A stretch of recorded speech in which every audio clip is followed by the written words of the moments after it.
Mark Slane with the United States Krav Maga Association here. Today's mini lecture I've taken from a larger lecture that I give my instructors. It's basically on not putting your safety in someone else's hands. Sounds logical, but you'll find that most of us will listen to the say-so of some self-appointed expert or the majority opinion. We'll let that override our own experience and our own common sense. And shame on us.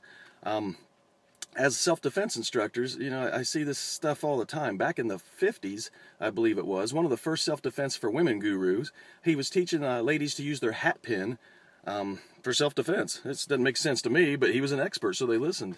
The story is one little old lady, someone grabbed her purse and was leaving. He only wanted her purse, but she remembered that training she had. She took out her hat pin and stabbed him, and sure enough, he turned around and busted her in the face so hard it broke her jaw, nearly killed her.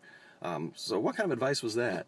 In the self-defense classes, in the martial arts world, I see this stuff all the time. There is one very popular martial artist who I saw him teach a handgun defense as a forward roll at the person with the handgun, dive at them, forward roll, come up from underneath it, twist it out of their hands. And again, he's got a lot of followers. There are people practicing that technique. He is going to get people killed. That makes no sense to me, and yet they're putting their safety in the hands of a self-appointed expert.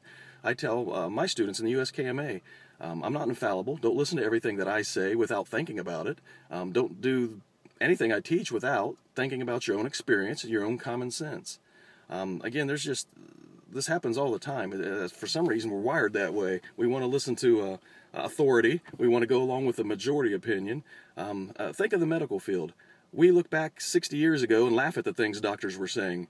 What makes us think 60 years from now we won't be looking back and laughing at the things doctors are saying? We look at them as gods practically. Whatever they say, that must be so. And yet, look at case after case after case. They screw up a lot. One thing I've been told since I was young is that you can get just as bad of a sunburn on a cloudy day as you can on a sunny day. I lived in Myrtle Beach, South Carolina. My own experience told me if I went out on a cloudy day without sunscreen, I was hardly ever burned. If I'd have done that on a sunny day, I'd have been burnt to a crisp. So my own experience tells me that this medical advice I've heard all my life isn't true. To further that, think about most sunscreens that we're told to slather on, stay out of the sun, slather on sunscreen. Most of them have chemicals that are carcinogens. The United States uses more sunscreen than any country in the world, and yet the United States has more skin cancer than any country in the world. My own common sense says, hey, that needs looked into. I can't just blindly follow someone telling me to slather something on my body, and yet we do. When I was giving this spring camp, I believe it was, a few years ago, I was giving this lecture, and I had one of my students, he was behind a half wall, and he racked a shotgun. Now, I had told the cops in that lecture that was coming, and some of my black belts I had told were coming, but out of 80 people, maybe 70 of them didn't know that was coming. Racked it. I kept talking. No one did anything. Suddenly, I stopped and said, did everybody hear that? Yeah, we heard that. Did it sound like a shotgun being racked?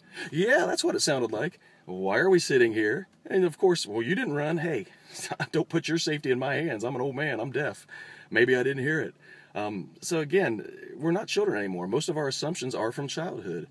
Think for ourselves. Again, don't put your safety in someone else's hands. One more that I heard, this is commonly reported, can't tell for sure if it's true, but I've read many reports that there were people on 9/11 in the Twin Towers sitting below the fire floors, sitting below when it collapsed. And it comes out that, some security guards told them, hey, don't worry, it's under control, just sit there at your cubicles.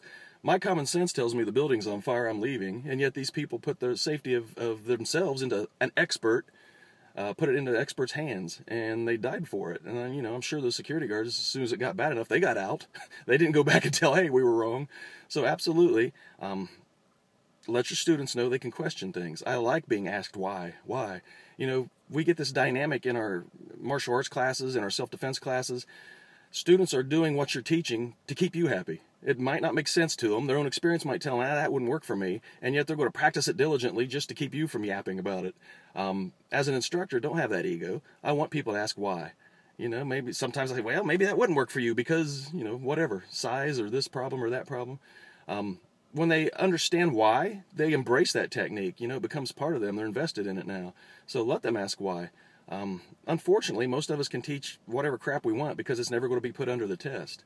You know, but the one time you do have somebody that's attacked, their life is on the line. They came to you, they literally put their lives in your hands. You better teach the most battle-tested, up-to-date, effective stuff you can come up with. To teach crap from your system just because it's your system, that's unforgivable. These people truly are putting their lives into your hands. So teach your students to think for themselves, to not let your word, anyone else's word, override their common sense and their experience. Keep people safe, don't have an ego. Mark Slane, United States Krav Maga Association.